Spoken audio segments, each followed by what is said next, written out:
Mi cuerpo temblaba tanto en el funeral de mis gemelos que pensé que me desplomaría cuando mi suegra Esperanza se inclinó sobre los pequeños ataúdes blancos y declaró lo suficientemente alto para que todos escucharan: Dios se los llevó porque sabía qué tipo de madre tenían. Cada palabra me golpeó como un puño en el estómago, robándome el aire de los pulmones. Mi nombre es Paloma Herrera, pero todos me dicen Palo. Y hace 3 días encontré a mis gemelos de 3 meses, Emilio y Sebastián, muertos en sus cunas. Jardines de la Paz en Guadalajara estaba repleta de familiares que habían venido a despedir a mis pequeños. Pero en lugar de consuelo, escuché murmullos de aprobación ondulando entre los bancos después de la cruel declaración de Esperanza. «Tiene razón», murmuró alguien detrás de mí. «Algunas mujeres simplemente no pueden con múltiples niños», agregó otra voz. Mi esposo Rodrigo permanecía de pie junto a mí, su traje de vendedor farmacéutico perfectamente planchado, su rostro tallado en piedra, sin decir absolutamente nada para defenderme. Ni una sola palabra. Quería gritar que Esperanza me había atormentado desde el día que Rodrigo me llevó a casa hace 8 años. Quería contarles a todos cómo había criticado cada biberón que preparaba, cada pañal que cambiaba, cada canción de cuna que les cantaba a mis preciosos niños. Pero el dolor había robado mi voz. La tenía atrapada bajo el peso insoportable que aplastaba mi pecho. Mis padres, don Aurelio y doña Remedios, acababan de llegar desde Mérida, pero estaban sentados 3 filas atrás, demasiado lejos para escuchar lo que estaba pasando, demasiado lejos para salvarme de ahogarme en esta pesadilla. Entonces, sentí una pequeña mano deslizarse en la mía. Mi hijo de 7 años, Patricio, quien llamamos Pato, estaba de pie junto a mí en su traje negro, el mismo que había usado en su recital de piano hace apenas 2 meses, cuando sus hermanitos todavía estaban vivos, todavía respirando, todavía llenando nuestra casa con sus preciosos llantos. Apretó mis dedos 3 veces, nuestro código secreto para «te amo», la misma señal que habíamos creado cuando las visitas de Esperanza se volvieron demasiado difíciles de soportar. La voz de Esperanza se hizo más fuerte mientras se dirigía a la multitud, su cabello gris perfectamente peinado a pesar de la supuesta tristeza por perder a sus nietos. «A veces Dios muestra misericordia de maneras misteriosas», anunció, su voz cargada de esa dulzura falsa que había perfeccionado a lo largo de los años, como veneno envuelto en miel. Estos angelitos inocentes se salvaron del sufrimiento. El Señor sabe lo que es mejor, y sabía en qué tipo de hogar estaban. Mi cuñada Rocío asintió vigorosamente desde su asiento, secándose ojos secos con un pañuelo. El tío Benito, hermano de Esperanza, realmente dijo: «Amén», como si esto fuera algún tipo de servicio religioso retorcido en lugar del funeral de mis bebés. Esta gente había comido en mi mesa, había cargado a mis niños, me había dicho qué madre tan maravillosa era apenas unas semanas atrás. Ahora se alzaban en juicio, jurado del fiscal Esperanza, mientras mi esposo permanecía como testigo silencioso de mi asesinato de carácter. El padre Miguel se aclaró la garganta en el podio, claramente incómodo con el giro que había tomado este servicio, pero incluso él parecía inseguro de cómo redirigir a Esperanza una vez que reclamó el protagonismo. Ella había donado miles a esta iglesia a lo largo de los años, compró su camino hacia una autoridad incuestionable, y ahora estaba usando el funeral de mis bebés como su escenario personal para destruirme. Pero nada, absolutamente nada, podría haberme preparado para lo que pasó después. Pato soltó mi mano y comenzó a caminar hacia el padre Miguel con el tipo de determinación que nunca había visto en su rostro joven. Sus zapatos de charol repiquetearon contra el piso de la funeraria, cada paso resonando en el silencio repentino, mientras todas las cabezas se voltearon para ver a este niño pequeño acercarse al podio. Extendió la mano y tiró de la sotana negra del padre Miguel, y cuando él se inclinó para escucharlo, habló con una voz clara e inquebrantable que se extendió por toda la sala. «Padre Miguel, ¿debo decirles a todos lo que la abuela ponía en los biberones de los bebés?» La funeraria se volvió helada. El rostro de Esperanza se transformó de falso dolor a terror genuino en un solo latido del corazón. Rodrigo finalmente levantó la vista de sus manos, y me di cuenta de que mi hijo de 7 años estaba a punto de exponer una verdad que destrozaría todo lo que pensaba que sabía sobre cómo murieron mis bebés. 3 meses antes de estar de Monet's pie en esa funeraria, creía que estaba viviendo mi segunda oportunidad de felicidad.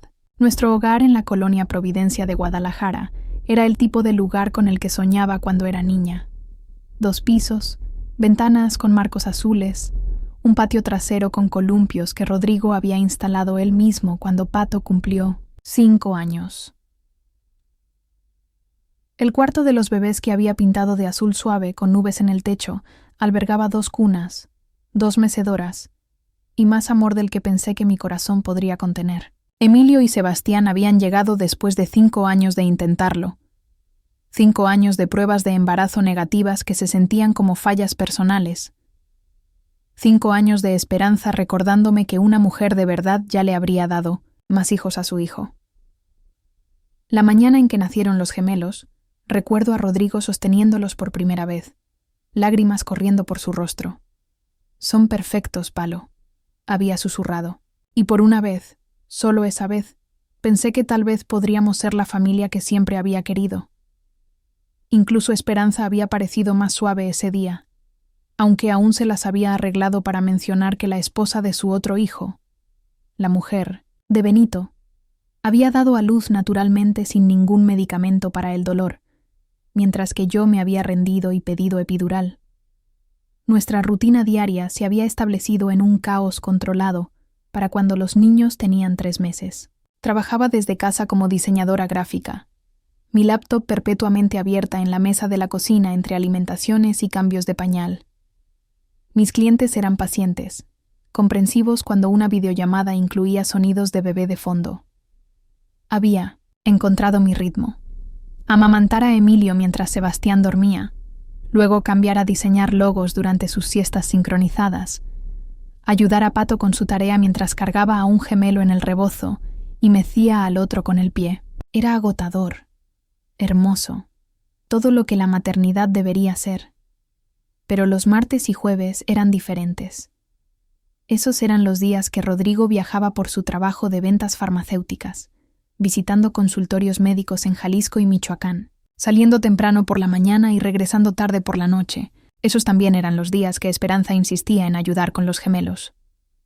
«No puedes manejar 3 niños sola», había anunciado cuando los niños tenían apenas 2 semanas, parada en mi sala como si fuera su dueña.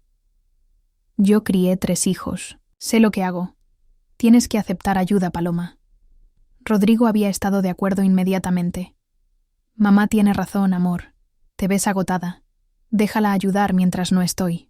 La primera vez que vino, la encontré reorganizando toda mi cocina.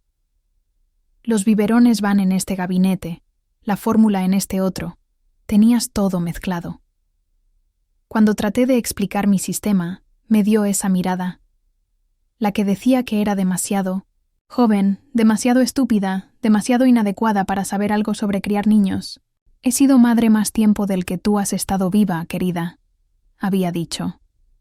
Y eso se suponía que terminaba toda discusión. Pato se daba cuenta de todo. Tenía 7 años, pero se comportaba como alguien mucho mayor, probablemente porque había aprendido a leer la tensión en nuestra casa como otros niños leen libros de cuentos. Había comenzado a inventar excusas para quedarse en casa los martes y jueves. Misteriosos dolores de estómago que desaparecían en el momento en que el tsuru blanco de Esperanza salía de nuestro estacionamiento. «Mami, ¿por qué la abuela te pone triste?», había preguntado un jueves por la noche mientras lo arropaba. Los gemelos finalmente dormidos después de un día particularmente difícil. «La abuela no me pone triste, cariño», había mentido, alisando su cabello oscuro. A veces los adultos simplemente tienen ideas diferentes sobre las cosas. «Pero tú sí sabes hacer que eructen los bebés, ¿verdad? Te vi a ti y a la enfermera, en el hospital, y lo haces exactamente igual a como te enseñó la enfermera». Mi hijo veía todo, recordaba todo. Debería haber escuchado lo que trataba de decirme. Las semanas pasaron en una mezcla de alimentaciones y críticas. Esperanza llegaba a las 8 en punto cada martes y jueves, entrando con la llave que Rodrigo le había dado a pesar de mis protestas. «La fórmula que estás usando no es la mejor», anunciaba. «Estos bebés lloran demasiado. No los tienes en un horario apropiado. ¿Por qué está tan desordenada esta casa? En mis tiempos, las madres no se quejaban de estar cansadas». Se quedaba de pie mientras amamantaba, haciendo comentarios sobre cuánto tiempo tomaba, sugiriendo que la fórmula sería más eficiente.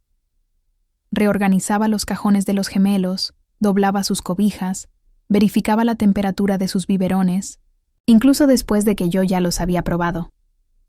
Nada de lo que hacía cumplía con sus estándares. Nada nunca había cumplido. La mañana del 20 de mayo empezó como cualquier otro martes. Rodrigo se fue temprano para sus visitas médicas en 1901, Morelia, besándome distraídamente en la mejilla mientras revisaba sus muestras de medicamentos en su maletín negro. Los gemelos habían dormido bien, despertando solo 2 veces durante la noche para alimentarse.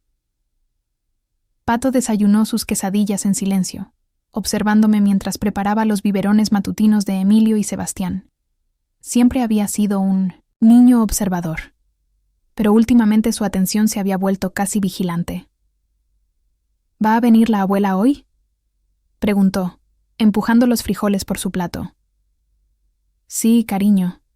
Ya sabes que los martes y jueves viene a ayudar». Su expresión se ensombreció. «No me gusta cuando viene. ¿Por qué no, mi amor?». Se encogió de hombros. Ese gesto universal de los niños cuando saben algo pero no pueden ponerlo en palabras. «Solo no me gusta cómo te habla». A las 8 en punto exactamente, escuchamos el sonido familiar del suru de Esperanza en nuestro estacionamiento. Pato inmediatamente se levantó de la mesa y murmuró algo sobre ir a buscar su mochila para la escuela. «Buenos días, Paloma», dijo Esperanza al entrar, ya quitándose su suéter y colgándolo en el perchero como si viviera aquí. «¿Cómo durmieron los niños?» «Bastante bien. Solo se despertaron 2 veces». Su tono implicaba que 2 veces era demasiado. A su edad deberían estar durmiendo toda la noche. Mi Rodrigo dormía desde las 8 de la noche hasta las 6 de la mañana cuando tenía esa edad. Era una mentira, por supuesto. Rodrigo me había contado que él había sido un bebé particularmente difícil, pero Esperanza reescribía la historia, según le convenía. «Cada bebé es diferente», respondí suavemente, cargando a Emilio para su alimentación matutina. «Eso es lo que dicen las madres que no quieren admitir que no saben establecer rutinas apropiadas», replicó, dirigiéndose directamente a la cocina. Desde mi lugar en la mecedora, podía verla moverse por la cocina con la familiaridad de alguien que había tomado posesión del espacio. Abría gabinetes, reorganizaba frascos de fórmula, inspeccionaba los biberones limpios como un general inspeccionando tropas. «Estos biberones no están completamente secos», anunció. «La humedad puede causar bacterias». Los había lavado y secado cuidadosamente la noche anterior, pero no dije nada. Nunca servía de nada discutir con Esperanza. Pato apareció en la entrada de la cocina con su mochila, listo para la escuela. «Adiós, mami», dijo, corriendo hacia mí para un abrazo. Luego, más quedamente, cerca de mi oído: «Ten cuidado». Esas 2 palabras se me quedaron grabadas todo el día. ¿Ten cuidado de qué? ¿De quién? Pero no tuve tiempo de preguntarle antes de que saliera corriendo para alcanzar el autobús escolar. El resto de la mañana siguió el patrón familiar. Esperanza reorganizó el armario de los bebés, criticó la forma en que tenía dobladas sus ropitas, sugirió que estaba alimentando a Sebastián demasiado seguido y a Emilio no lo suficiente. Para mediodía, mi confianza estaba hecha jirones, como siempre después de sus visitas. «Voy a preparar sus biberones de la tarde», anunció, alrededor de la 1. «Necesitas descansar un poco. Te ves terrible». Me retiré a mi habitación, agradecida por el respiro, aunque sabía que pagaría por él más tarde con más críticas sobre cómo había gastado el tiempo en dormir, cuando podría haber estado organizando la casa. Desde mi cama podía escuchar los sonidos familiares, el silbido de la tetera, el sonido de frascos siendo abiertos y cerrados, el repiqueteo de cucharas contra vidrio. Los sonidos de una abuela amorosa preparando comida para sus nietos, excepto que ahora, 3 meses después, sabía que esos sonidos habían sido algo completamente diferente. Esos habían sido los sonidos de un asesinato en preparación. El jueves por la mañana llegó con un silencio inusual. Mi reloj biológico, entrenado por 3 meses de llantos a las 5 de la mañana, me despertó a las 4:47. Me quedé ahí acostada, esperando el quejido hambriento de Emilio o el gruñido distintivo de Sebastián que significaba que necesitaba un cambio de pañal. No llegó nada. El monitor de bebés en mi mesa de noche mostraba 2 formas inmóviles en sus cunas. Deben estar teniendo su primera buena noche de sueño, pensé, envolviéndome en mi bata mientras caminaba por el pasillo para revisarlos. La puerta del cuarto estaba ligeramente abierta, exactamente como la había dejado. La luz de la mañana se filtraba a través de las cortinas con nubes que había cosido mientras estaba embarazada. Me acerqué primero a la cuna de Emilio, y mi mundo se detuvo. Su pequeño pecho no se movía, sus labios perfectos estaban azules. Lo agarré, su cuerpo frío y rígido contra mi pecho, y grité. El sonido que salió de mí no era humano, era el sonido de un alma desgarrándose por la mitad. Rodrigo irrumpió por la puerta, echó un vistazo y corrió a la cuna de Sebastián. «No, no, no, no», cantaba, levantando a nuestro otro hijo, intentando RCP infantil, mientras yo llamaba al 911, mis dedos apenas capaces de presionar los números correctos.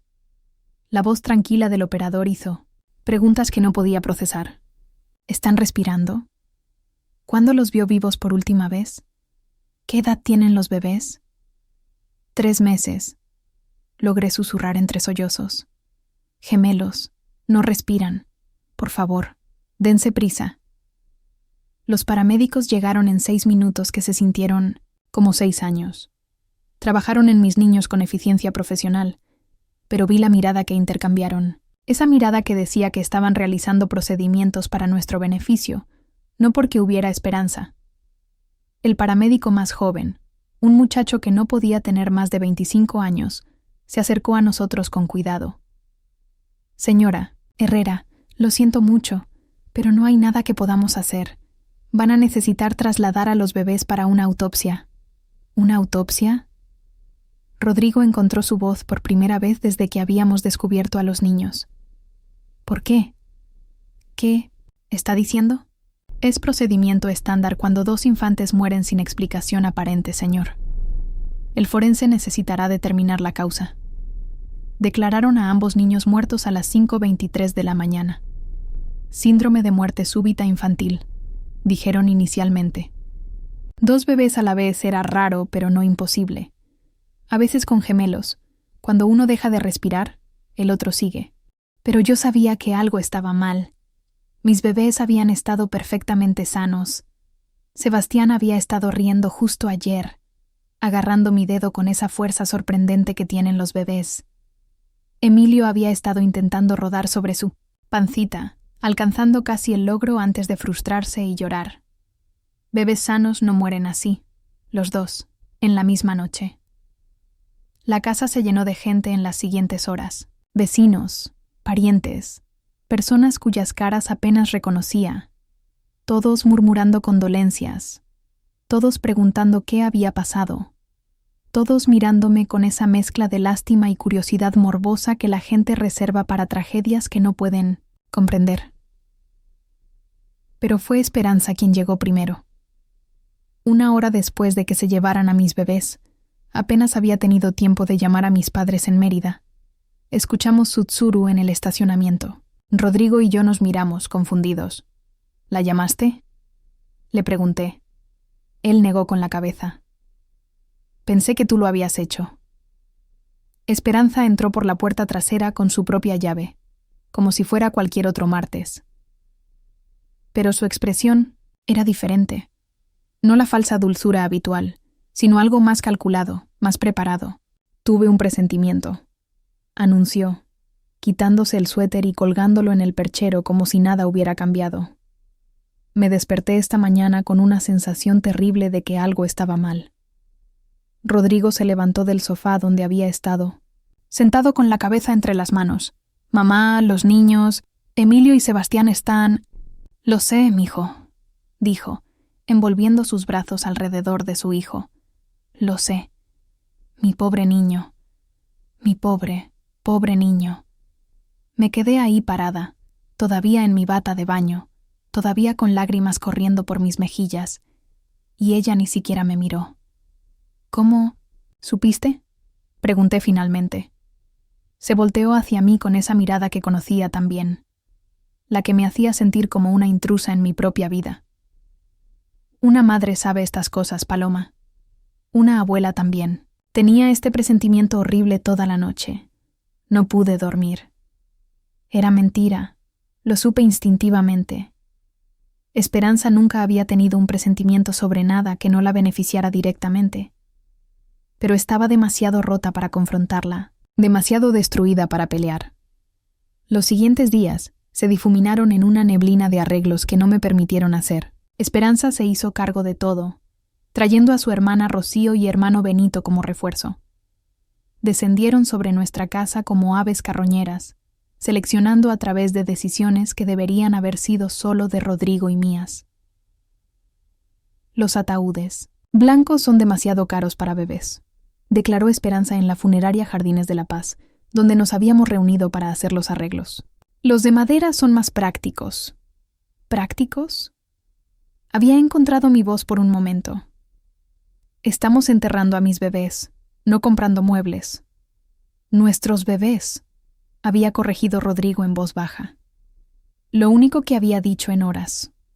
Por supuesto, había interrumpido Esperanza suavemente. Pero Paloma querida, no estás pensando claramente. El dolor puede nublar el juicio. Deja que aquellos de nosotros con mentes más claras tomen estas decisiones. El director funerario, un hombre mayor con ojos gentiles, me miró con simpatía. Señora Herrera, ¿cuáles son sus preferencias?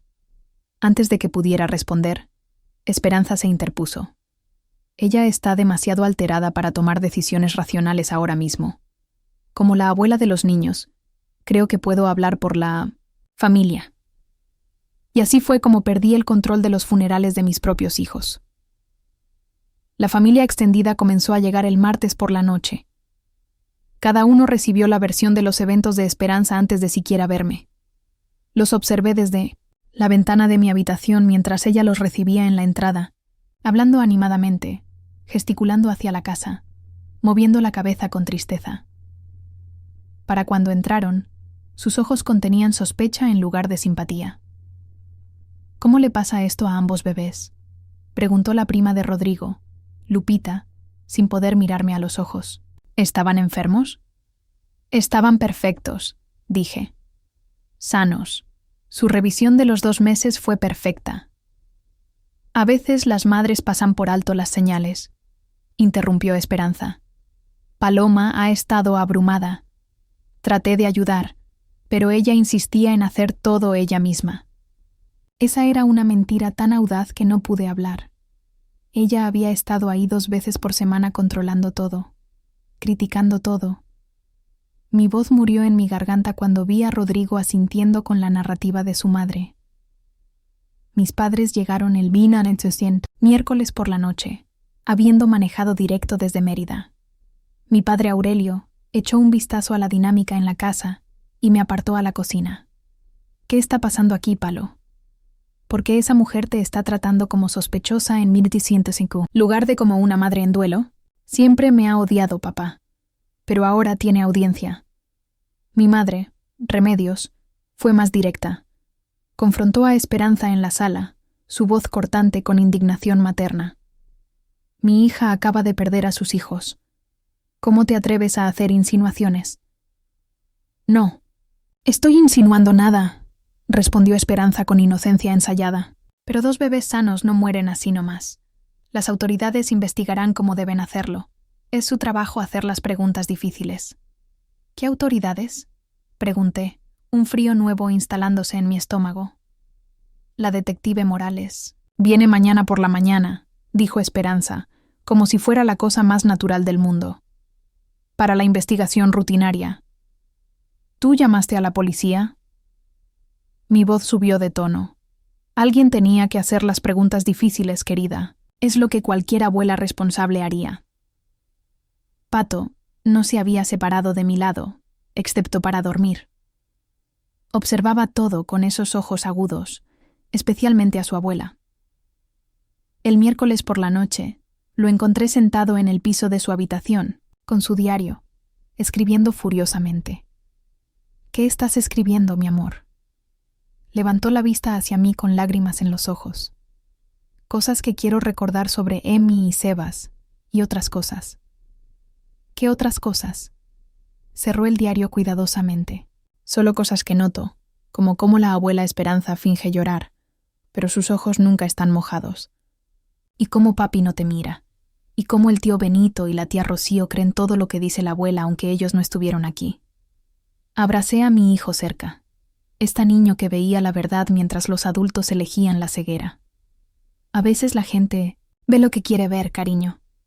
Pero eso no está bien, susurró contra mi hombro. No cuando Emi y Sebas están muertos. La verdad importa más ahora, ¿verdad? Sus palabras me persiguieron toda esa noche final antes del funeral. Tenía razón.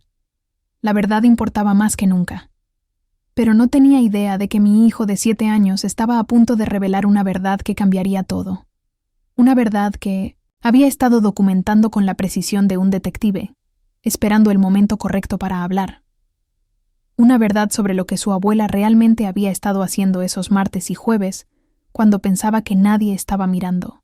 El servicio funerario comenzó a las 10 en punto de una mañana gris de miércoles que hacía juego con el color de mi corazón. Me senté en la primera fila de la funeraria Jardines de la Paz, mi vestido negro colgando suelto en un cuerpo que había olvidado cómo comer. Rodrigo se sentó a mi lado, pero las 6 pulgadas entre nosotros podrían haber sido 6 millas. No me había tocado ni una vez desde que encontramos a los niños, ni una mano sostenida, ni un brazo alrededor de mis hombros, ni siquiera un roce accidental de dedos. Su dolor había construido una pared entre nosotros, ladrillo por ladrillo, cementada con las palabras venenosas de su madre.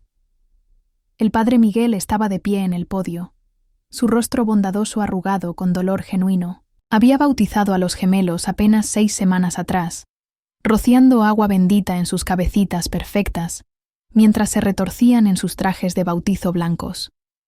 Ahora esos mismos trajes los vestían para el entierro, y yo no podía reconciliar la memoria con la realidad. La iglesia de San José estaba llena hasta el tope. Familiares que hacía años no veía, vecinos del barrio, compañeros de trabajo de Rodrigo, padres de la escuela de Pato.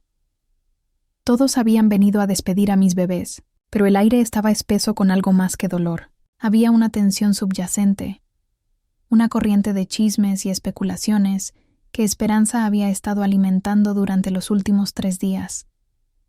Nos reunimos hoy para celebrar las vidas breves pero preciosas de Emilio y Sebastián Herrera, comenzó el padre Miguel, su voz resonando a través del sistema de sonido. Aunque su tiempo con nosotros fue corto, el amor que trajeron a su familia. Pero Esperanza ya se estaba levantando de su lugar en la primera fila del otro lado del pasillo. Se había vestido para la ocasión como si fuera a una gala, traje negro de diseñador, collar de perlas que había pertenecido a su propia madre, zapatos que probablemente costaban más que nuestro pago de carro. Padre, ¿puedo decir algo primero? No esperó permiso. Solo caminó al podio con la confianza de alguien a quien nunca le habían negado nada. Sus tacones repiquetearon contra el piso de mármol de la iglesia, cada paso calculado para máximo efecto dramático. El padre Miguel se hizo a un lado, viéndose incómodo, pero demasiado educado, para rechazar a una abuela en duelo, especialmente una abuela que había donado generosamente a la iglesia durante décadas. Esperanza ajustó el micrófono con precisión teatral, como si hubiera estado ensayando este momento. La luz de las vidrieras se reflejaba en sus perlas, creando un efecto casi celestial que seguramente había calculado. Mis queridos amigos, comenzó, su voz cargada con ese tono especial que reservaba para actuaciones públicas. Gracias por acompañarnos en este día tan difícil. Mis nietos eran ángeles, verdaderos ángeles de Dios. Hizo una pausa para efecto, secándose los ojos con un pañuelo de encaje que había sacado de su bolsa. Aunque podía ver desde mi ángulo que sus ojos estaban perfectamente secos. Emilio y Sebastián tuvieron solo 3 meses de vida. Apenas suficiente tiempo para conocer este mundo cruel. Pero tal vez esa fue la misericordia de Dios. La congregación murmuró compasivamente. Sentí a Pato tensarse a mi lado, su pequeña mano apretando la mía con más fuerza de la habitual. Verán, continuó Esperanza, su voz ganando fuerza y confianza. A veces el Señor, en su sabiduría infinita, remueve almas inocentes de situaciones que podrían dañar su pureza. Él ve todo, lo sabe todo. Él conoce cuáles hogares son casas de amor y cuáles son casas de caos. Un frío se instaló en mi estómago. Esto no era un elogio, era una acusación. Dios sabe cuáles madres están equipadas para el deber sagrado de criar niños y cuáles están abrumadas por sus propias inadecuaciones. Mi madre jadeó audiblemente desde la tercera fila. Mi padre comenzó a levantarse, pero me volteé. Negué con la cabeza ligeramente. Hacer una escena solo alimentaría la narrativa de Esperanza de que yo venía de una familia inestable. Traté de ayudar. La voz de Esperanza se hizo más fuerte, más confiada mientras encontraba su ritmo. Cada martes y jueves venía a esa casa para proveer la estructura y conocimiento que la experiencia trae. Pero algunas personas son demasiado orgullosas para aceptar sabiduría. Las palabras caían como martillazos en un ataúd. Mi ataúd, el ataúd de mi reputación, de mi carácter, de mi derecho al dolor. Algunas personas son demasiado tercas para admitir que se están ahogando, y cuando el orgullo ciega a una madre de las necesidades reales de sus hijos, cuando rechaza la ayuda que desesperadamente necesita, tragedias como esta pueden ocurrir. Rocío se levantó en su asiento, secándose ojos inexistentes.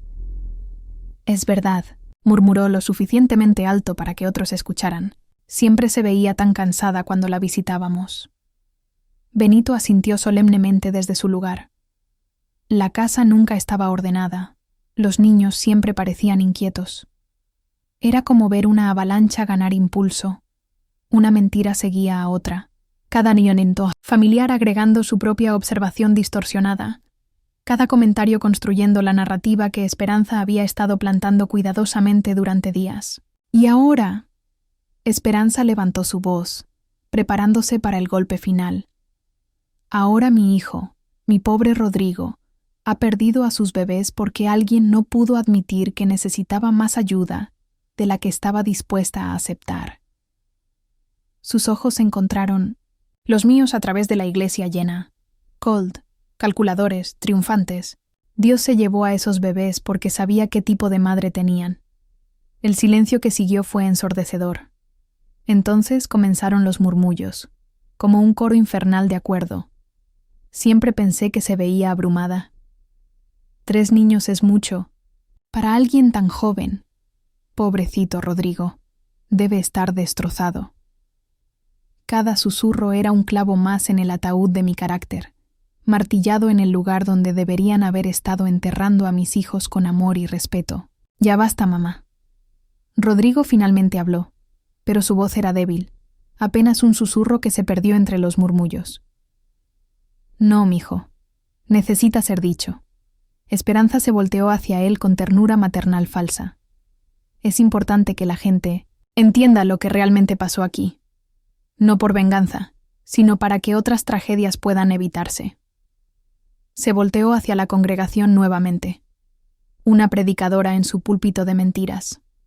Una madre que insistía en que podía manejar 3 niños mientras trabajaba desde casa, que rechazaba ayuda apropiada porque su orgullo era más importante que el bienestar de sus bebés, que era demasiado necia para admitir que estaba fallando.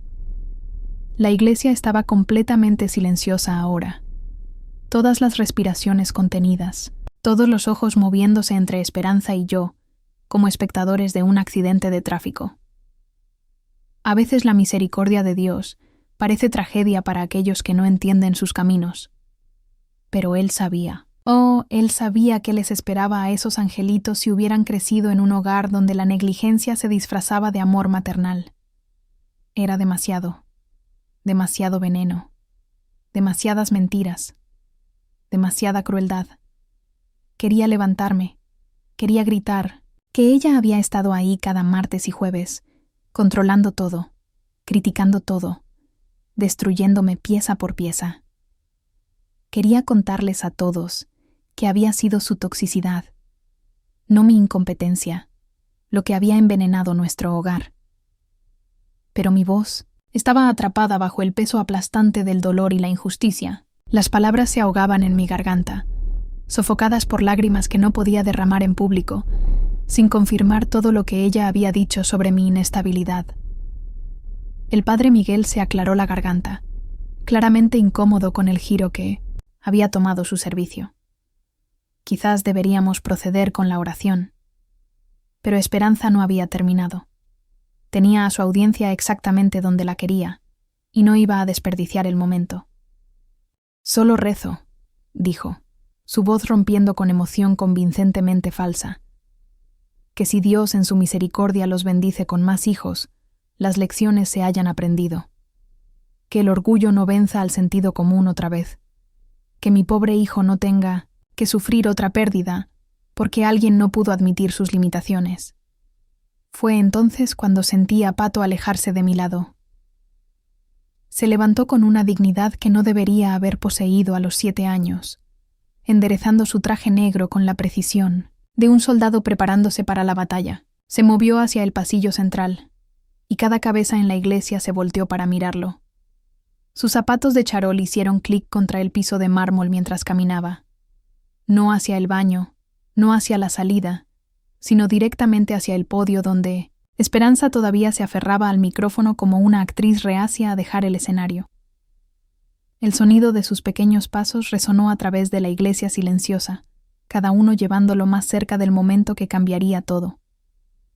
Esperanza lo vio acercarse y su expresión se suavizó hacia su versión de afecto abuelesco. «Ven acá, mijito», comenzó a decir. «Seguramente quieres decir algo bonito sobre tus hermanitos». Pero Pato la pasó de largo completamente. Se dirigió directamente al padre Miguel, quien se había quedado de pie a un lado del podio, claramente, aliviado de que alguien más estuviera tomando control de la situación. Mi hijo alcanzó la sotana del sacerdote y tiró firmemente. El padre Miguel, entrenado por décadas de ministerio para escuchar a los niños, inmediatamente se arrodilló a su nivel. Y en ese momento, en el silencio absoluto de una iglesia llena de luto, mi hijo habló con una voz clara que cortó a través de todas las mentiras como un cuchillo de verdad. «Padre Miguel, ¿debo decirles a todos lo que la abuela ponía en los biberones de los bebés?» La iglesia se transformó en un cuadro congelado. El rostro de Esperanza se destiñó de todo color, su maquillaje cuidadosamente aplicado destacando, contra una piel que se había vuelto del color del papel periódico. Su mano voló instintivamente a su collar de perlas, agarrándolo tan fuerte que pensé que el hilo podría romperse. Rodrigo saltó de su asiento a mi lado, su boca abriéndose y cerrándose como un pez luchando por aire. Cada pariente, cada amigo, cada persona que había estado asintiendo con el asesinato de carácter de Esperanza minutos antes, ahora se sentaba en silencio atónito. El padre Miguel permaneció arrodillado junto a Pato, su entrenamiento pastoral, manteniendo su voz gentil a pesar de la bomba que acababa de detonar en su iglesia. «¿Qué quieres decir, hijito? ¿Qué viste?» Pato se irguió aún más, si eso era posible, su barbilla levantada con una determinación que desmentía sus 7 años. Habló con la claridad de alguien que había estado guardando un secreto terrible y finalmente había encontrado el momento de liberarlo. «El martes pasado tenía sed después del desayuno. Fui a buscar mi juguito de naranja de la cocina. La abuela Esperanza estaba parada en el mostrador con los biberones de Emilio y Sebastián. La voz de mi hijo cortó el aire de la iglesia como un cuchillo. Cada palabra era clara, precisa, ensayada sin ser artificial. Tenía abierto el maletín negro de papá, el que lleva en sus viajes de ventas. Estaba aplastando pastillas de sus medicinas de muestra y mezclando el polvo blanco en la leche de mis hermanitos. Mentiroso mocoso. La voz de Esperanza se quebró, como un látigo a través de la iglesia. Niño malcriado, ¿cómo te atreves? Empezó hacia Pato, pero el padre Miguel se levantó instantáneamente, colocándose entre mi hijo y su abuela con los brazos extendidos. Deja que el niño hable, dijo firmemente, su voz llevando toda la autoridad de su posición. Esta es la casa de Dios, y aquí se escucha la verdad. Pato continuó, imperturbable por la explosión de su abuela. Me vio mirando desde la entrada y me dijo que la medicina ayudaría a los bebés a dormir mejor. Dijo que las buenas abuelas se aseguran de que los bebés no lloren mucho, porque llorar significa que la mamá no está haciendo bien su trabajo. Su voz nunca tembló, nunca dudó. Había estado practicando estas palabras, preparándose para este momento. Dijo que mami necesitaba aprender que los bebés deben estar callados, que cuando los bebés lloran todo el tiempo, es porque la mamá no sabe ser mamá de verdad. Rodrigo me empujó para pasar, llegando al frente de la iglesia en 3 zancadas largas. Su rostro había perdido todo color, sus ojos salvajes con una mezcla de terror y confusión. Pato, mi amor, debes estar confundido. La abuela nunca lastimaría a tus hermanos. Ella los amaba. No estoy confundido, papi. Pato metió la mano en su pequeña bolsa negra de funeral, la que le había permitido cargar para sentirse importante en este día terrible. De ella sacó mi iPhone viejo, el que le había dado para jugar juegos educativos cuando se portaba bien. Tomé fotos. Esas 2 palabras cayeron en la iglesia como piedras en agua quieta, enviando ondas de shock a través de cada banco. La pantalla del teléfono iluminó el rostro serio de mi hijo mientras navegaba a través de las imágenes. La sostuvo hacia el padre Miguel primero, luego la volteó hacia la congregación. Incluso desde mi asiento en la primera fila, podía ver la imagen claramente, Esperanza en el mostrador de mi cocina, frasco de prescripción en una mano, aplastador, de pastillas en la otra. 2 biberones de bebé alineados frente a ella como soldados esperando órdenes. «Hay más», dijo Pato, deslizando a la siguiente imagen con la destreza de su generación digital. Esta muestra la etiqueta del frasco de medicina. Dice, muestra de sedante, y tiene el nombre de la compañía farmacéutica de papá. Deslizó, nuevamente. Esta muestra cuando vierte el polvo en el biberón de Emilio. Miren, pueden ver cómo cae el polvo blanco. Otra imagen. Esta muestra cuando agita el biberón de Sebastián para mezclarlo. Se aseguró de que no quedaran grumos. Mis piernas cedieron completamente. El mundo se inclinó de lado y habría golpeado el piso de mármol si mi padre no me hubiera alcanzado, habiendo corrido hacia adelante desde su asiento en la tercera fila. Mi madre ya estaba en su teléfono celular, su voz urgente pero controlada mientras hablaba con el operador de emergencias. Rodrigo se quedó paralizado, mirando el teléfono en las manos de su hijo como si le estuviera mostrando el fin del mundo. En cierto sentido, lo era. El mundo que había conocido, donde su madre era una santa y yo era el problema, acababa de colapsar en cenizas. La compostura cuidadosamente construida de Esperanza se desmoronó como un castillo de naipes. «Solo eran sedantes suaves», gritó, su máscara de abuela amorosa finalmente cayendo para revelar algo feo y desesperado debajo. «Los bebés necesitan dormir». Ella nunca los dejaba llorar hasta cansarse apropiadamente. Estaba ayudando. «Drogaste a mis bebés». La voz que salió, de mí no sonaba humana. Era primitiva, salvaje, el sonido de una madre osa, cuyas crías habían sido envenenadas por alguien en quien confiaba. «Pusiste sedantes en los biberones de mis bebés de 3 meses. Necesitaban dormir toda la noche». Esperanza gritó de vuelta, toda pretensión de dignidad abandonada. «Los estabas haciendo débiles con todo ese mimo, corriendo hacia ellos cada vez que hacían un sonido. Mis hijos nunca lloraron así, porque yo sabía cómo hacerlos dormir apropiadamente». La iglesia estalló. Gritos, llanto, voces alzándose en shock y horror. Algunas personas se levantaron de sus asientos, otras se quedaron congeladas. El padre Miguel levantó sus manos pidiendo calma, pero la confesión de Esperanza había abierto las compuertas del caos. Rodrigo finalmente encontró su voz, y cuando lo hizo, salió como el rugido de un animal herido. «Mamá, ¿qué hiciste? ¿Qué hiciste?» «Estaba arreglando tu error», le gritó de vuelta, señalándome con un dedo acusador. «Te casaste por debajo de tu nivel. Tuviste hijos con alguien que no podía manejarlos. Estaba resolviendo el problema que tú creaste». El padre Miguel tenía su teléfono celular afuera ahora, llamando para refuerzo policial. Varios familiares estaban grabando todo en sus propios teléfonos, documentando la confesión de una asesina en la casa de Dios.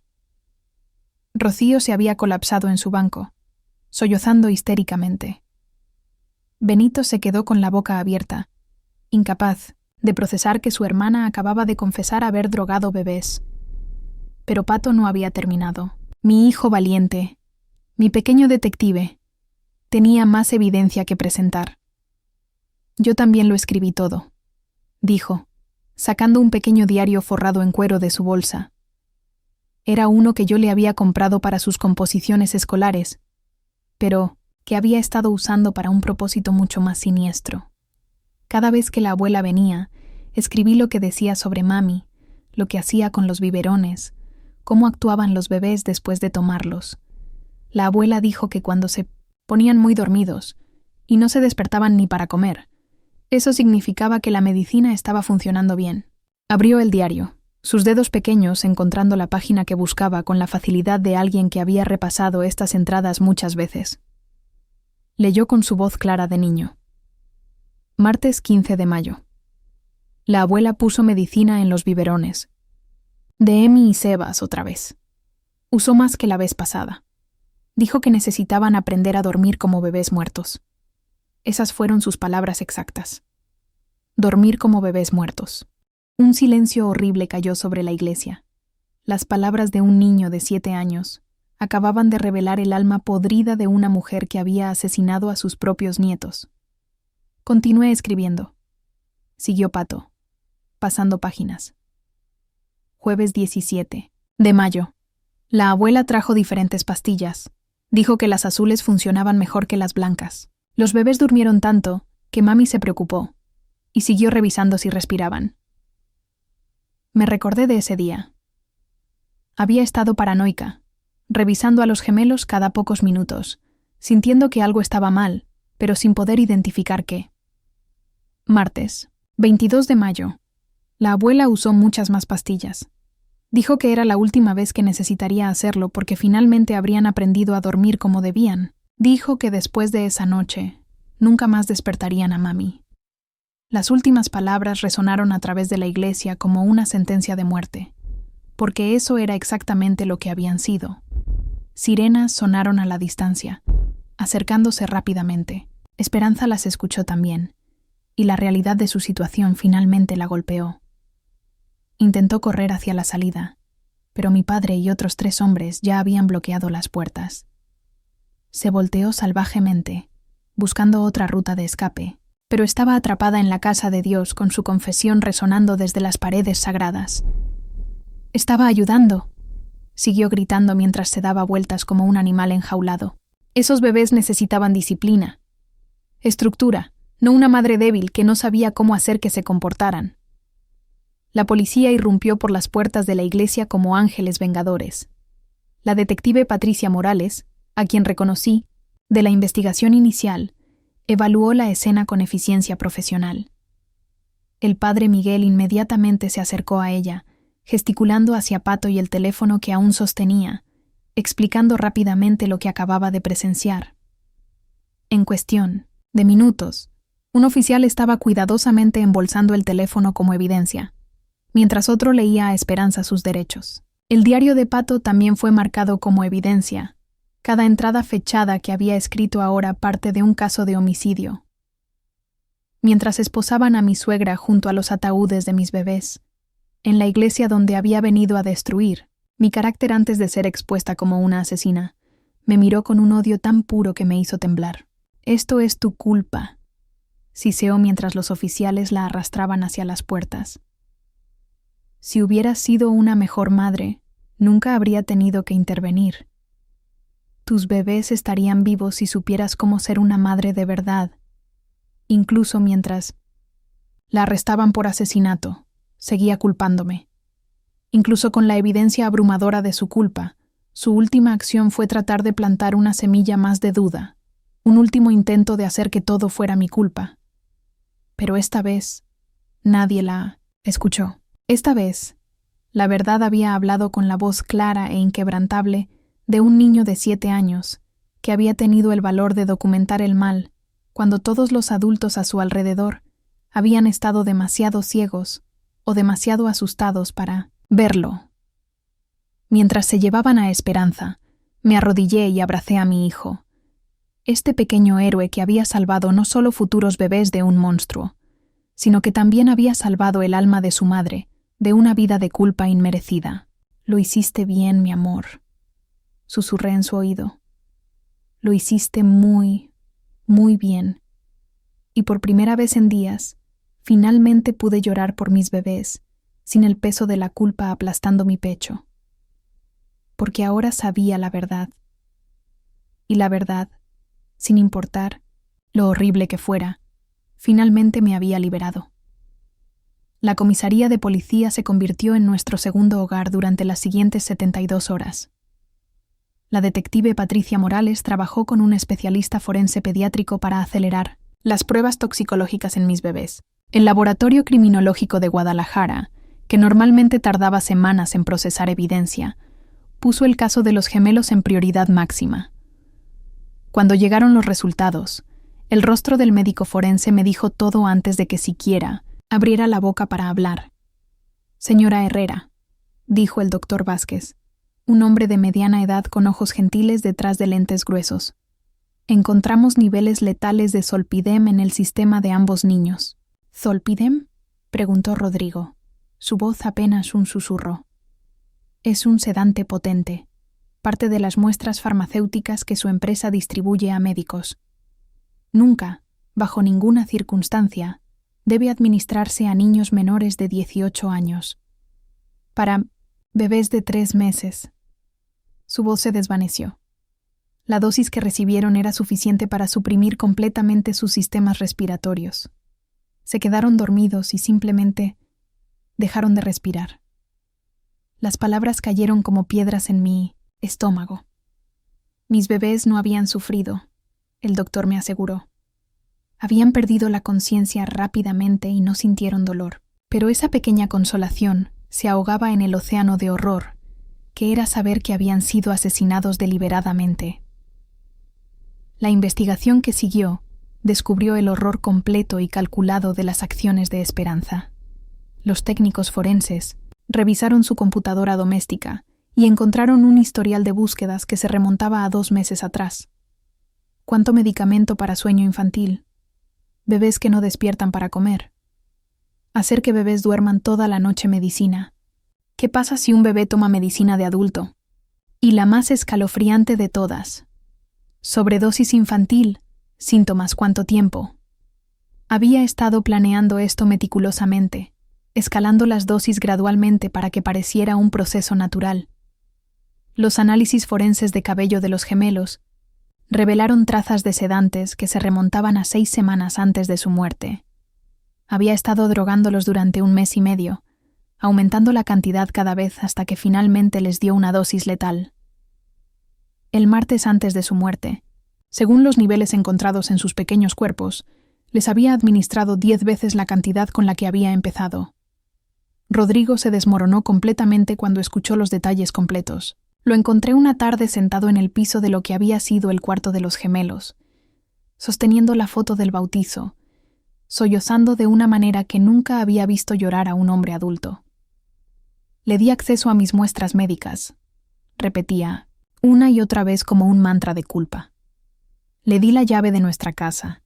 Te dije que la dejaras ayudar. Defendí todas sus críticas hacia ti. Maté a nuestros hijos al elegirla a ella sobre ti. Tu madre mató a nuestros hijos, lo corregí, pero las palabras salieron vacías, sin consolación real. Porque aunque técnicamente era cierto, ambos Sabíamos que su complicidad había creado el ambiente perfecto para que ella se sintiera empoderada para hacer lo impensable. Me había elegido a ella sobre mí durante 8 años. Había permanecido en silencio mientras ella me destruía pieza por pieza, socavando mi confianza como madre, haciéndome cuestionar cada instinto, cada decisión. Su silencio había sido la licencia que ella necesitaba para tomar control total. No, puedo vivir conmigo mismo, murmuró esa noche mientras yacíamos en camas separadas por primera vez en nuestro matrimonio. Cada vez que te miro, veo mi cobardía. Cada vez que miro donde estaban las cunas, veo cómo mi silencio mató a mis propios hijos. El juicio comenzó 3 meses después. El abogado defensor de Esperanza, un hombre mayor llamado licenciado Gutiérrez, intentó construir una defensa basada en capacidad disminuida. Alegaba que mi suegra había actuado con la intención genuina de ayudar, que había sufrido algún tipo de colapso mental que la había llevado a creer que sedar a los bebés era lo correcto. Mi clienta es una abuela devota que simplemente se preocupaba demasiado por el bienestar de sus nietos, argumentó durante su alegato inicial. Una mujer mayor que, en su confusión, creyó que estaba ayudando a bebés que no podían dormir apropiadamente. Pero el testimonio de Pato destruyó esa defensa como un tornado destruye una casa de cartón. Mi hijo de 7 años se sentó en esa silla de testigo que tuvieron que ajustar para que pudiera alcanzar el micrófono, y habló con una claridad que hizo que el juez se inclinara hacia adelante para escuchar mejor. ¿Puedes decirnos lo que escribiste en tu diario, Patricio?, preguntó la fiscal, la licenciada Herrera, sin relación conmigo, pesar del apellido compartido. Pato abrió su pequeño diario y leyó con voz firme.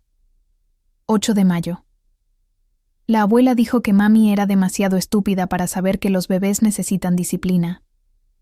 Dijo que cuando papi se divorcie de mami, ella nos criará a todos. Dijo que sería mejor para nosotros.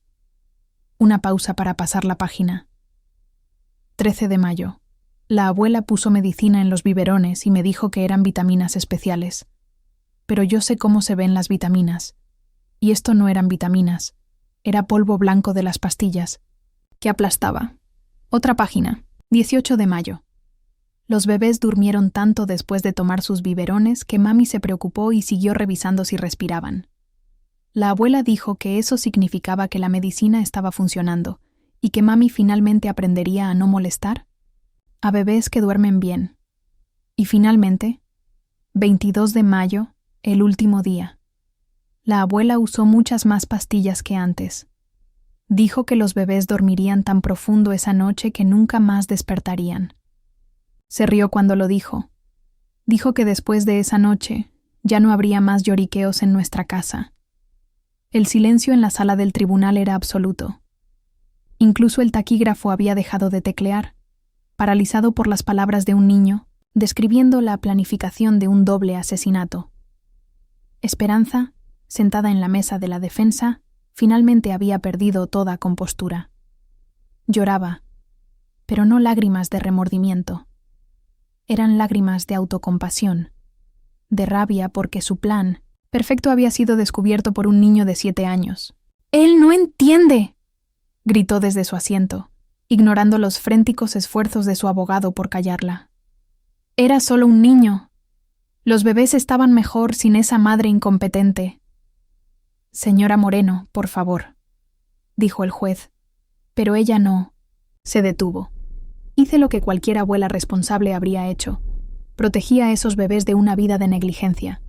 Su explosión selló su destino.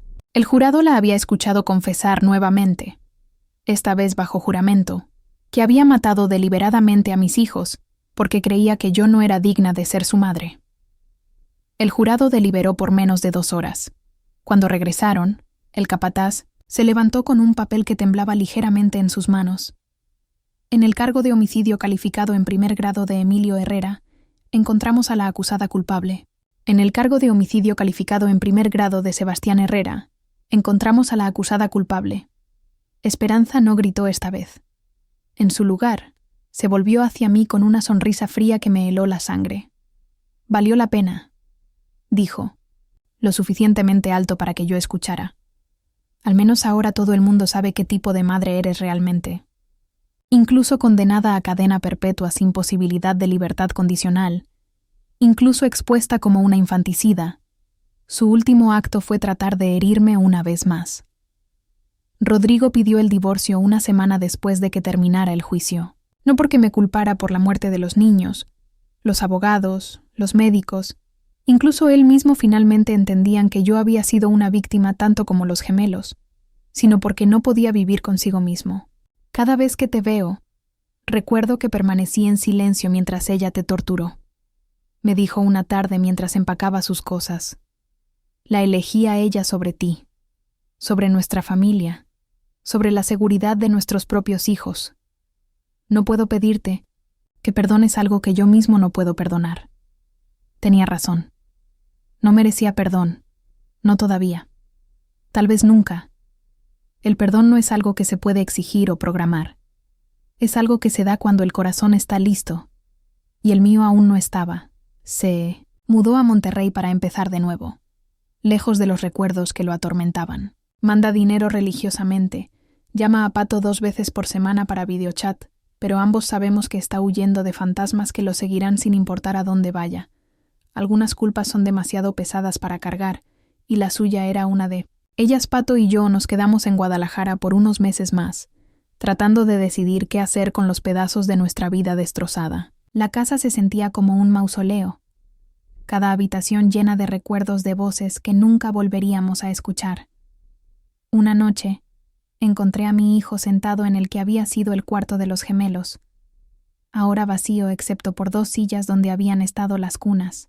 ¿Crees que hice lo correcto, mami?, preguntó sin mirarme. ¿Contarle a todos sobre la abuela? Me senté en el piso junto a él. Este niño que había cargado un peso que ningún adulto debería llevar, mucho menos un niño de 7 años. Hiciste exactamente lo correcto, le dije. Fuiste muy valiente, más valiente que cualquiera de los adultos. Salvaste a otros bebés de lo que le pasó a Emi y Sebas. Pero la abuela va a estar en la cárcel para siempre por mi culpa. No, mi amor. La abuela va a estar en la cárcel por su culpa, por sus decisiones. Tú solo dijiste la verdad, y la verdad nunca es culpa del que la dice. Decidimos mudarnos a Mérida, a estar cerca de mis padres, a empezar de nuevo en un lugar donde cada esquina no nos recordara lo que habíamos perdido. Empacamos solo lo esencial: fotos de los gemelos, los libros y diarios de Pato, y 2 ositos de peluche que todavía olían débilmente a mis bebés. El resto lo dejamos atrás, junto con los recuerdos demasiado dolorosos para llevar. Un año después, me encontré de pie frente a un auditorio lleno de madres, trabajadores sociales y personal médico en el centro de convenciones de Mérida. Las luces del escenario eran cálidas contra mi rostro, pero mi corazón latía con la misma intensidad que aquella mañana terrible cuando encontré a mis gemelos. Mi nombre es Paloma Herrera. Comencé, mi voz amplificada por el micrófono, y estoy aquí para hablarles sobre la importancia de escuchar a sus hijos. Realmente escuchar. La conferencia sobre prevención de violencia familiar había invitado a víctimas supervivientes a compartir sus experiencias. Al principio había rechazado la invitación. ¿Qué podía decir que no hubiera sido dicho antes? Pero entonces recordé las palabras de la terapeuta de Pato, la doctora Chen. Los niños que documentan abuso a menudo lo hacen porque sienten peligro que otros ignoran. Hace 15 meses, continué, mi suegra asesinó a mis gemelos de 3 meses envenenándolos con sedantes. Lo hizo durante semanas, escalando las dosis gradualmente, mientras yo vivía en nuestra casa sin saber que estaba presenciando un homicidio en cámara lenta. Un murmullo atravesó la audiencia. Estas historias nunca se volvían más fáciles de escuchar, sin importar cuántas veces las contaras. Pero no estoy aquí para hablarles sobre ella. Estoy aquí para hablarles sobre mi hijo Patricio, que tenía 7 años cuando documentó meticulosamente el asesinato de sus hermanos, porque ningún adulto estaba prestando atención a las señales de alarma. Hice clic en la presentación y la primera imagen apareció en la pantalla gigante detrás de mí. Una foto de Pato en su uniforme escolar, sonriendo, con sus 2 hermanitos bebés en sus brazos. Los niños ven lo que los adultos eligen ignorar. Ven patrones de comportamiento que nosotros racionalizamos. Ven inconsistencias que nosotros excusamos. Y cuando sienten que algo está mal, pero nadie los escucha, hacen lo que pueden con las herramientas que tienen. Compartí con la audiencia sobre las señales que había pasado por alto. Los misteriosos dolores de estómago de Pato, los días que venía esperanza, sus preguntas sobre por qué la abuela me hacía sentir triste, su advertencia de «ten cuidado» la última mañana. Mi hijo trató de decirme de formas que un niño de 7 años sabía cómo hacerlo. Pero yo estaba tan inmersa en tratar de sobrevivir al abuso emocional constante de mi suegra, que no pude escuchar lo que realmente me estaba diciendo. Les hablé sobre las señales de alerta que ahora reconocía. Suegros que socavan sistemáticamente la confianza de una madre. Parejas que se rehúsan a defender a su familia nuclear. Cualquiera que sugiera que drogar niños es aceptable bajo cualquier circunstancia. Esperanza no despertó un día y decidió matar a mis bebés. Había estado construyendo hacia esto durante años, erosionando mi confianza como madre, convenciendo a mi esposo de que yo era incompetente, creando un ambiente donde ella tenía autoridad total sobre el cuidado de mis hijos. La siguiente imagen era más difícil de mostrar. Una de las fotos que Pato había tomado, editada para proteger los detalles específicos, pero lo suficientemente clara para mostrar lo que había documentado. Un niño de 7 años vio lo que 3 adultos en esa casa no pudimos o no quisimos ver. Vio a una mujer aplastando pastillas y mezclándolas en biberones de bebé. Y porque los adultos a su alrededor no estaban disponibles para escuchar sus preocupaciones, tomó fotos. Un silencio pesado llenó el auditorio. Podía ver madres en la audiencia limpiándose lágrimas, trabajadores sociales tomando notas furiosamente. Les hablo sobre mis hijos que estarían correteando ahora, diciendo sus primeras palabras, dando besos pegajosos, si hubiera sido lo suficientemente valiente para confrontar el abuso antes. Si mi esposo hubiera elegido a su familia nuclear sobre su madre. Si cualquiera de los adultos que decían amarnos hubiera cuestionado por qué una abuela necesitaba tanto control sobre bebés que no eran suyos. Cambié a la siguiente diapositiva. Una foto del diario de Pato, abierto en una de las entradas que había leído en el juicio. Pero principalmente les hablo sobre Patricio, el niño de 7 años que observó, documentó y esperó el momento correcto para revelar una verdad que los adultos no estaban listos para ver. Quien entendió que a veces los niños tienen que mostrar a los adultos lo que se rehúsan a reconocer. Mi voz se quebró ligeramente en las siguientes palabras. Quien salvó futuros bebés de una mujer que creía que el control importaba más que la vida misma. Durante el periodo de preguntas y respuestas, una madre joven levantó la mano. Señora Herrera, ¿cómo sabe cuando algo que su hijo le dice es una preocupación real versus solo ansiedad infantil normal? Esa es la pregunta perfecta, respondí. Y la respuesta es, siempre asuma que es real hasta que pueda probar lo contrario. Mi hijo me decía que se sentía enfermo los días que venía mi suegra. Yo asumí que eran dolores psicosomáticos por ansiedad. Resulta que su cuerpo le estaba diciendo que algo peligroso estaba en nuestra casa. Una trabajadora social desde atrás preguntó, ¿qué le diría a otros padres sobre documentar preocupaciones? Enseñan a sus hijos que escribir las cosas es poderoso, que tomar fotos de cosas que los preocupan no es chismear, es protegerse, que sus observaciones importan. Mi hijo salvó vidas porque había aprendido a documentar lo que veía. Después de la conferencia, me acerqué a varias madres que querían compartir sus propias historias. Una mujer me contó sobre su suegra que insistía en dar miel a su bebé de 4 meses para ayudarlo a dormir, a pesar de que la miel puede ser letal para bebés menores de 1 año. Otra habló de familiares que presionaban para que medicara a su hijo hiperactivo sin consulta médica. Historias de control disfrazado como amor. Historias de límites violados bajo la guise de ayuda. Historias de niños que veían peligro que los adultos no reconocían. Esa noche, de vuelta en nuestro pequeño departamento en Mérida, encontré a Pato en su escritorio haciendo tarea. A los 8 años, seguía escribiendo en su diario cada día, pero ahora documentaba cosas hermosas también, cómo el sol se veía diferente en Yucatán que en Jalisco, cómo nuestra nueva gata Canela ronroneaba cuando llovía, cómo los abuelos Aurelio y Remedios hacían los mejores salbutes de la Onisintosinsusi mundo, pero también seguía viendo lo que otros no veían. «Mami», me dijo esa noche mientras lo arropaba, «la maestra Lupita siempre tiene moretones en los brazos, y cuando alguien pregunta, dice que se cayó, pero tiene moretones nuevos cada semana». Mi estómago se tensó. «¿Qué más has notado, mi amor?» Nunca sonríe de verdad. Solo hace esa sonrisa que solías hacer cuando venía la abuela Esperanza.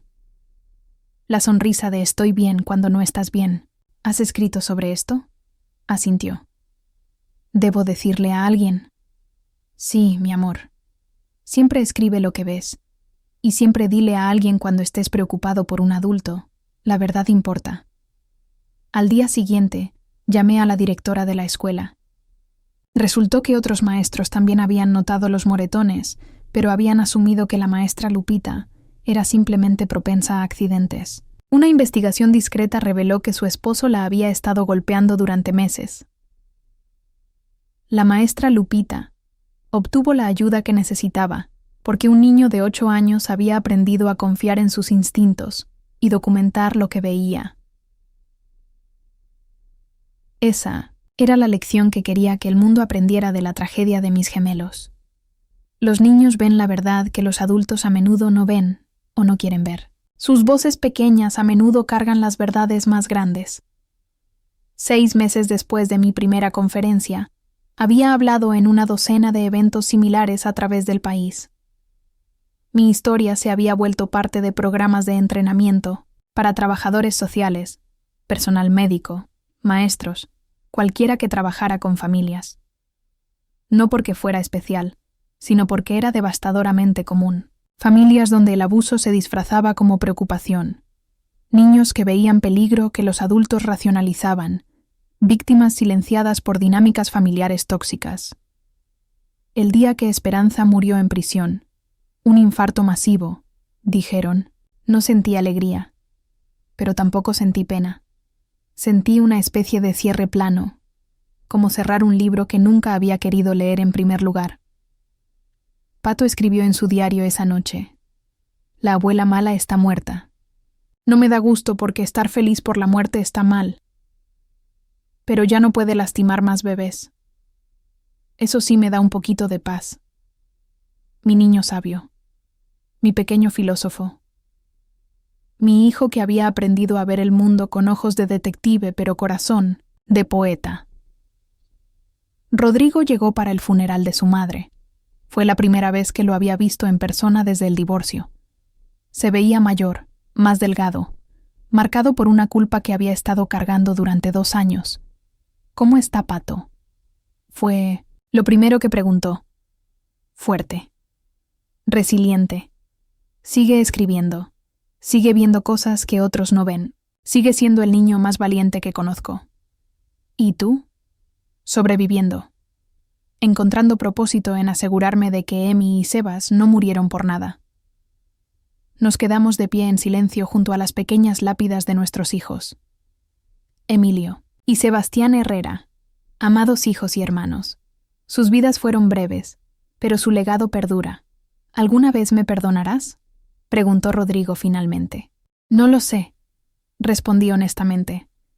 Pero he aprendido que el perdón no es algo que puedas exigir o programar. Es algo que se da cuando el corazón está listo, y tal vez algún día lo esté. Era la respuesta más honesta que podía darle, porque aunque intelectualmente entendía su arrepentimiento, aunque sabía que él también había sido víctima de manipulación de su madre, el corazón de una madre que había perdido a sus bebés sana de acuerdo a su propio cronómetro. Lania. Última vez que visité las tumbas de mis niños, Pato había escrito una nueva nota. Queridos Emi y Sebas, ya estoy en 4º año. Todavía escribo todo. Cosas importantes que la gente debería recordar, como cómo los dos sonreían cuando dormían y cómo olían a talco y leche tibia. La abuela Esperanza ya no puede lastimar a nadie más. Me aseguré. Mami ahora ayuda a otras madres para que no les pase lo que nos pasó a nosotros. Ustedes salvaron a otros bebés porque yo pude contar la verdad sobre lo que les hicieron. Con amor, su hermana mayor que ve todo. Esa era la verdad que podía vivir. No que mis bebés habían muerto sin razón, sino que su muerte había significado algo. Había expuesto a un monstruo. Había salvado vidas futuras.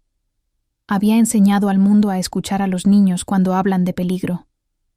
Sus voces pequeñas e inocentes habían sido silenciadas, pero su hermano mayor se había asegurado de que su muerte no fuera en vano. Él había hablado por ellos cuando ya no podían hablar por sí mismos. Y esa verdad, sin importar lo dolorosa que fuera, finalmente me había dado un propósito que podía cargar.